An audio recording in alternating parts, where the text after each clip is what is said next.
Hello students, in this lecture we will study about types of transformer,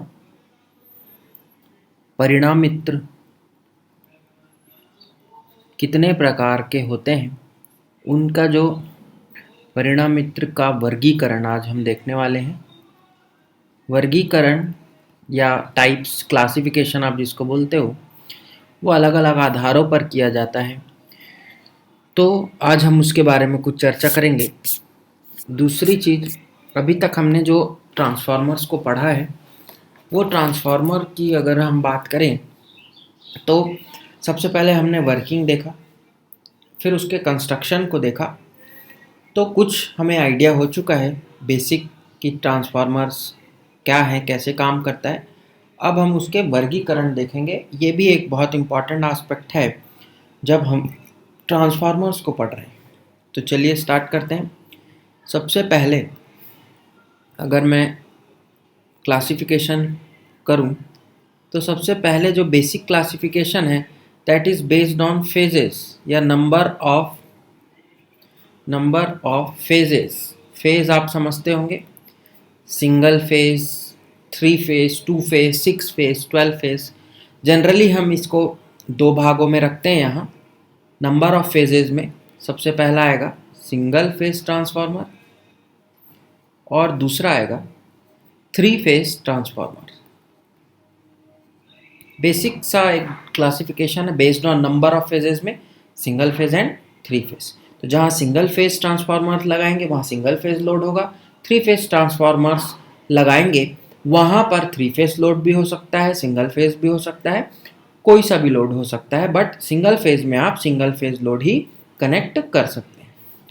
3 phase transformer जो है ये हम unit number 5 में पढ़ेंगे। नेक्स्ट यूनिट इसी पे ही बेस्ड है, तो अभी हम इसको स्किप करेंगे। अभी हम केवल सिंगल फेज पर कॉन्सेंट्रेट करेंगे। देन सेकेंड क्लासिफिकेशन देखा जाए तो that is based on duty. आपको पता है कि ट्रांसफार्मर किसी कार्य के लिए लगाया गया है। अब किस कार्य के लिए वह लगा है उसके आधार पर उसे बांटा गया, तो उसे हम बेस्ड ऑन ड्यूटी कहते हैं कि किसका क्या काम वो वहाँ कर रहा है, ड्यूटी क्या है उसकी। तो यहाँ पर जो दो क्लासिफिकेशन है, तो सबसे पहले वाले ट्रांसफार्मर को हम बोलते हैं पावर ट्रांसफार्मर और दूसरे वाले ट्रांसफार्मर को बोलते हैं डिस्ट्रीब्यूशन ट्रांसफार्मर। पावर ट्रांसफार्मर या शक्ति ट्रांसफार्मर भी इसको हिंदी में कहा जाता है, कहीं कहीं आप ये वर्ड भी सुनेंगे। और दूसरा जो होता है वो है डिस्ट्रीब्यूशन ट्रांसफार्मर, वितरण परिणाम मित्र। तो ये सेकंड क्लासिफिकेशन। अब इसके बारे में हम थोड़ा सा चर्चा करेंगे। जब आप पावर की बात करें तो जनरेटिंग प्लांट्स जो होते हैं, जैसे हमारा पावर प्लांट्स हो गए, जहाँ पर भी पावर जनरेशन हो रहा है वहाँ पर क्या लगाया जाता है, वहाँ पर लगाया जाता है जनरेटर। और ये जनरेटर क्या करता है, उस पावर को जनरेट करता है और इस पावर को फिर आगे भेजा जाता है। तो जनरेटर के बाद जो पावर जनरेट होता है वो लो वोल्टेज पर होता है, लो वोल्टेज पर जनरेशन किया जाता है। लेकिन अगर इस लो वोल्टेज को हम आगे भेजेंगे तो वहाँ पर ये वोल्टेज जो है वो कम होने के कारण ज़्यादा दूर तक ट्रांसमिशन नहीं हो पाएगा। उसका जो भेजने का काम है उसको ट्रांसमिशन बोलते हैं। तो इसलिए क्या करना पड़ता है, इस वोल्टेज को बढ़ाना पड़ता है। और भी कारण है, आप आगे के सेमेस्टर्स में पढ़ेंगे। अभी इतना समझ लीजिए कि लो वोल्टेज को भेजने में हमें क्या होगा, एफिशिएंसी अच्छी नहीं मिलेगी। तो इसको क्या करना है, हाई वोल्टेज में कन्वर्ट कराना है। अब कोई वोल्टेज जनरेट हुआ है, उस वोल्टेज को फिर से जनरेशन को बढ़ाना ये सिर्फ और सिर्फ कौन कर सकता है, ट्रांसफार्मर कर सकता है। तो आप इसको लो वोल्टेज इनपुट दीजिए, ये हाई वोल्टेज आउटपुट में आपको दे देगा। तो जनरेटर क्या करता है, ट्रांसफार्मर को देता है इनपुट, और ये जो ट्रांसफार्मर जनरेटर के साथ में लगता है इसे ही पावर ट्रांसफार्मर या इसको जीटी बोलते हैं, जनरेटर ट्रांसफार्मर। क्लियर? तो इतना जो है जनरेटर ट्रांसफार्मर वाला जो कंसेप्ट है ये हमको याद रखना है। इसी को ही पावर ट्रांसफार्मर कहा जाता है। पावर ट्रांसफार्मर इसीलिए क्योंकि ये हमेशा इसका इनपुट और आउटपुट क्या होगा, एनर्जाइज्ड रहेगा। हमेशा ये काम करता रहता है 24 घंटे 7 दिन और 12 महीने। क्लियर। अब हम बात करते हैं डिस्ट्रीब्यूशन ट्रांसफार्मर की। तो ये जो पावर था ये ट्रांसफार्मर के थ्रू हाई वोल्टेज में कन्वर्ट हुआ और ये हाई वोल्टेज फिर कहाँ आ गया, ये हमारे शहर में आ गया। और इस ट्रांसफार्मर को यहाँ पर शहर में लाने के बाद इसे 2 बार क्या किया जाता है, इस वोल्टेज को तो हम अपने घरों में इस्तेमाल नहीं कर सकते। जनरली ये 220 केवी या 440 केवी होता है, किलो वोल्ट। तो इतना वोल्टेज तो ज़रूरी नहीं है, हमें तो बहुत कम वोल्टेज चाहिए। तो इसको क्या करेंगे, इस हाई वोल्टेज को अगेन लो वोल्टेज में कन्वर्ट कराएंगे। तो ये जो यहाँ पर भी क्या लगाएंगे, हम ट्रांसफार्मर लगाएंगे। और इसको लो वोल्टेज में कन्वर्ट कराने के लिए ट्रांसफार्मर जो लगाया जाता है इसको डिस्ट्रीब्यूशन ट्रांसफार्मर बोलते हैं। डिस्ट्रीब्यूशन मतलब वितरण का काम ये करता है। ये जनरली शहरों, देखिए इसमें 2 टाइप का होता है, प्राइमरी और सेकेंडरी। उतना हम डीप में नहीं जाएंगे, बस ये याद रखना है कि डिस्ट्रीब्यूशन ट्रांसफार्मर जो होगा वो हाई वोल्टेज इनपुट लेगा, लो वोल्टेज आउटपुट देगा। ये 0.4 किलो वोल्ट में ये कन्वर्ट कर देगा, या इसी को आप 440 वोल्ट बोलते हैं। और वहीं से जो 3 फेज़ है उससे एक सिंगल फेज़ लेके आप 230 वोल्ट अपने घर में सप्लाई ले लेते हैं। तो ये सिंपल सा प्रोसेस था, generation to distribution and utilization आपके घर तक आने के लिए। तो ये जनरेटर के साथ जो ट्रांसफार्मर लगा ये जनरेटर ट्रांसफार्मर या पावर ट्रांसफार्मर होगा। और डिस्ट्रीब्यूशन ट्रांसफार्मर किसको बोलेंगे, जो डिस्ट्रीब्यूशन के लिए जनरली सिटीज़ में लगाया जाता है, आपके घर के सामने जो लगा रहता है वही ये डिस्ट्रीब्यूशन ट्रांसफार्मर है। देन हम बात करते हैं क्लासिफिकेशन बेस्ड ऑन कंस्ट्रक्शन, और ये बहुत ही इम्पॉर्टेंट है, इसको आपको ज़रूर समझना है। ये जो ड्यूटी वाला कंसेप्ट है ये आपको कहाँ काम आएगा, पावर सिस्टम में काम आएगा। बट कंस्ट्रक्शन वाला जो कंसेप्ट है ये आपको सभी जगह और हर जगह काम आएगा, स्पेशली फॉर मशीन्स। अब यहाँ पर हमारे पास अगेन 2 टाइप के ट्रांसफार्मर हैं, one is core type and one is shell type. Shell type. अब मैं आपके लिए 2 डायग्राम बनाता हूँ, इससे आपको बहुत ज़्यादा क्लियर हो जाएगा कि what is core type and what is shell type of transformer.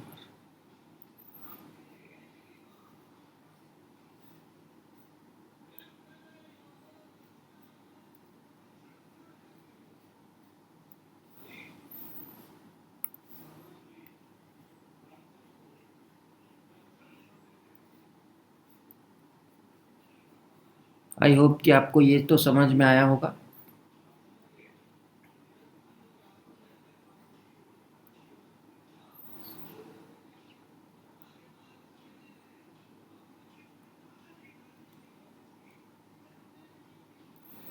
ये तो जो फर्स्ट और सेकंड ये 2 डायग्राम है आपके पास। जो पहला डायग्राम हम देख रहे हैं ये कोर टाइप का है। यहाँ पर क्या होता है, वाइंडिंग जो है वो कोर को बांध करके रखती है। देखिए ये जो हमारा ये आयरन कोर हो गया, ये जो रेक्टेंगुलर स्ट्रक्चर दिख रहा है इस पर हमने वाइंडिंग लपेटा है। क्लियर। तो ये कोर टाइप हुआ। बट शेल टाइप में आप देखो वाइंडिंग बीच में है और कोर इसको सराउंड किया हुआ है, तो ये क्या है, शेल टाइप। इस जो आप मान लीजिए मैं इसको कुछ ऐसा बना देता हूँ और ये ऐसा, तो ये जो वर्टिकल आपको स्लैब दिख रहा है इस स्लैब को हम बोलते हैं लिम्ब। और ये जो हॉरिजॉन्टल स्लैब आपको दिख रहा है, चाहे ये हो चाहे ये, दोनों तरफ के, इसको हम बोलते हैं योक। क्लियर। तो लिम्ब और योक यहाँ कंसेप्ट है। जो हॉरिजॉन्टल वर्टिकल होगा वो लिम्ब और जो हॉरिजॉन्टल प्लेट्स होंगी उनको योक कहा जाएगा। ये ट्रांसफार्मर कोर का नेमिंग है, आपको जानना चाहिए। तो कोर टाइप में आप देखिए 1 2 limbs in a simple core type. But shell type में देखिए 1 2 एंड 3, मतलब लिम्ब्स की संख्या शेल टाइप में ज़्यादा होगी। देन 2 भी हो सकते हैं बट अभी हमारे केस में जो मैं काउंट कर रहा हूँ। और यहाँ देखिए 1 योक एंड 2 योक, यहाँ पर 1 योक एंड 2 योक, तो यहाँ पर भी 2 हैं। तो ऐसा ज़रूरी नहीं है बट अभी हमारे केस में आप काउंट कर सकते हैं, ये जस्ट फॉर योर नॉलेज है। अब ये जो दो टाइप का है, इसमें हम क्या किए हैं, ये वाइंडिंग्स को बिठाए हैं। देखिए वाइंडिंग जो होती है, अगर आप देखोगे तो वो भी दो टाइप का होता है। One is concentrated winding and one is distributed winding. हमने डीसी मशीन्स में देखा और एसी मशीन्स में भी हम आगे सेमेस्टर में पढ़ेंगे। जितने भी रोटेटिंग मशीन्स हैं वहाँ आपको डिस्ट्रीब्यूशन वाइंडिंग दिखेगा और ट्रांसफार्मर्स में आपको कॉन्सेंट्रेटेड वाइंडिंग दिखेगा। कॉन्सेंट्रेटेड वाइंडिंग बोलने का मतलब है, देखिए पूरा का पूरा ये हमारा कोर एरिया है, बट हमने वाइंडिंग कहाँ की, केवल इस एरिया में, यहाँ पर भी केवल इस एरिया में, बाकी आपका ओपन है। तो ये जो वाइंडिंग होती है इसे कॉन्सेंट्रेटेड मतलब संघनित वाइंडिंग कहा जाता है, और ये वितरित कुंडलन है, डिस्ट्रीब्यूटेड वाइंडिंग है। सिंपल सा है, कोर टाइप का ट्रांसफार्मर और शेल टाइप का transformer depending upon the voltage current rating अब क्या करते हैं, इस्तेमाल करते हैं। क्लियर है। अब हम चलते हैं हमारे next classification, that is classification based on classification that will be based on voltage level। Again important, क्योंकि ये हमारा ट्रांसफार्मर इम्पॉर्टेंट है आगे के लिए। देखिए अब वोल्टेज लेवल क्या होगा, आप सभी को पता है, एक ये ट्रांसफार्मर है, इस पर यदि अगर मैं इसको इनपुट साइड बोलूँ ये, और ये आपका आउटपुट साइड है, तो जब आप लो वोल्टेज इनपुट देंगे तो हो सकता है ये हाई वोल्टेज में कन्वर्ट करे, और अगर आप हाई वोल्टेज देंगे तो ये लो वोल्टेज कर दे। थर्ड कंडीशन एक और हो सकती है, यहाँ पर भी सेम वोल्टेज और यहाँ पर भी सेम वोल्टेज। ये तीन कंडीशन हो सकती हैं, मैथमेटिकली मैं बोल रहा हूँ, ये अभी हम मशीन्स के बारे में नहीं पढ़ रहे हैं। मान लीजिए 10 वोल्ट यहाँ दिए तो 10 वोल्ट यहाँ पर भी मिल रहा है, यहाँ मान लीजिए 10 वोल्ट दिए तो यहाँ मान लीजिए 100 वोल्ट मिल रहा है, यहाँ हमने 100 वोल्ट दिया तो यहाँ 10 वोल्ट मिल रहा है। ये तीन कंडीशन हो सकता है। अब वोल्टेज लेवल के आधार पर यदि मैं क्लासिफिकेशन लिखूं तो सबसे पहला जो क्लासिफिकेशन है वो है step up transformer, then second one is step down transformer, and the third classification is teaser transformer इसे नहीं कहते, और step up then step down, then third one is isolation transformer. But book में आपको ये दो टाइप ही मिलेंगे, confuse नहीं होना है, इसको जानना है, कंफ्यूज नहीं होना है। स्टेप अप, इसको हम हिंदी में उच्चाई परिणामित्र बोलते हैं, स्टेप डाउन को अपचाई परिणामित्र बोलते हैं, और आइसोलेशन को अभी आप छोड़ दीजिए, हिंदी टर्म उसका आइसोलेशन ही याद रखिए, ठीक है। और बुक में यही दो मिलेगा आपको, थर्ड नहीं मिलेगा जनरली, लेकिन अब मैं आपको बताता हूँ। स्टेप अप, देखिए यहाँ लो वोल्टेज आया, इस 10 वोल्ट को ये कितने में कन्वर्ट कर दिया, 100 वोल्ट में। तो जब आप सीढ़ी है, इस सीढ़ी को आप चढ़ेंगे, स्टेप अप करेंगे, तो पहले स्टेप से आप कहाँ जा रहे, दूसरे, दूसरे से कहाँ जा रहे, तीसरे, तीसरे से कहाँ जा रहे, चौथे। लेवल जो है वो बढ़ रहा है, फर्स्ट में 1 2 देन 3 देन 4, ऐसे ही 10 वोल्ट को अगर ये 100 वोल्ट कर रहा है तो क्या हो जाएगा, ये स्टेप अप ट्रांसफार्मर हो जाएगा। नेक्स्ट हम ऊपर पहुंच गए, हम यहाँ खड़े हैं, अब हमें नीचे उतरना है। तो जब हम नीचे उतरेंगे तो 4 के बाद 3, 3 के बाद 2, 2 के बाद 1, स्टेप क्या हो रहा है, डाउन हो रहे हैं हम।